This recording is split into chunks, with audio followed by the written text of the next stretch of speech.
Macmillan Audio presents The Dodge City Trail by Ralph Compton. Read by Scott Sowers.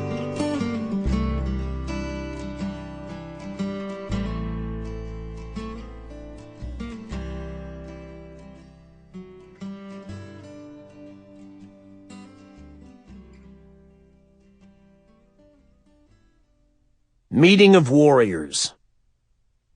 Suddenly, they were surrounded by mounted Comanche warriors.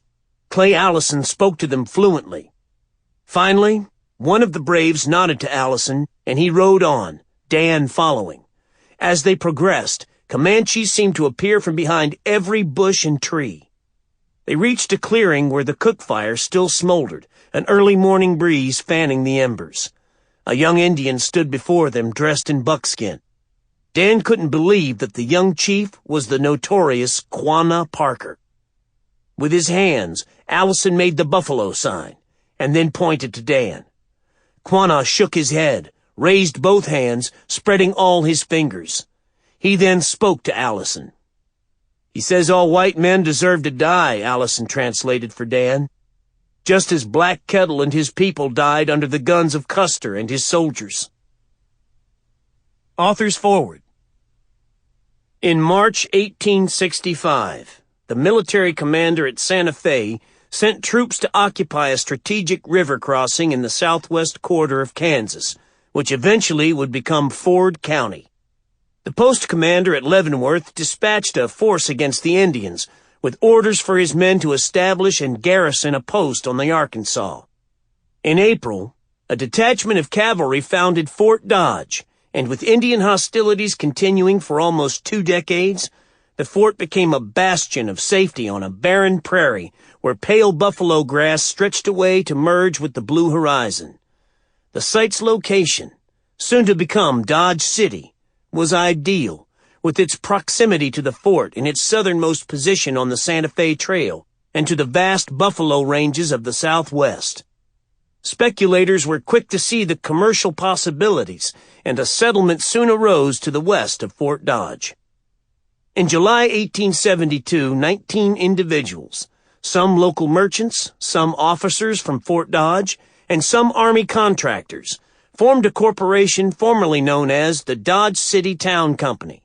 It was their intention to develop the town, but the Town Site Purchase Act of 1867 denied them the 320 acres they sought. So large a tract demanded more occupants than the speculators could produce, so they had to settle for a modest 87 acres at a cost of $108.75. The Atchison, Topeka, and Santa Fe Railroad reached Dodge on September 15, 1872. Already the fledgling town had become a mecca for buffalo hunters, and long before a depot could be built, business was booming. The first railroad office was set up in a boxcar, and dozens of cars a day were loaded with buffalo hides and meat. Incoming trains brought carload after carload of grain, flour, and numerous other provisions. The streets of Dodge were strung out with wagons, bringing in hides and meat, then loading up with supplies from early morning until far into the night.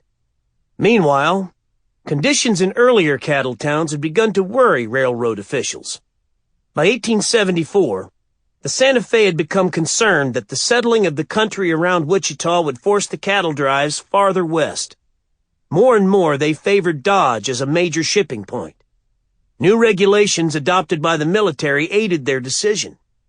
Stronger measures were being taken to curtail Indian depredations south of Fort Dodge, which might discourage cattle drives trailing so far westward. With an eye for business, merchants in Dodge reduced their prices on liquor, cigars, tobacco, and other goods, while restaurants and hotels rushed to improve their accommodations or to build new ones. The herds of Texas longhorns came, driven by money-hungry Texans, weary of the ravages of Reconstruction, eager for a good time. The whorehouses, saloons, and tin-horn gamblers were ready, willing, and able to accommodate them. The fast guns, men who walked on both sides of the law, came to Dodge. Those who wore a badge in Dodge or elsewhere were Wyatt Earp and William B. Sample complete. Ready to continue?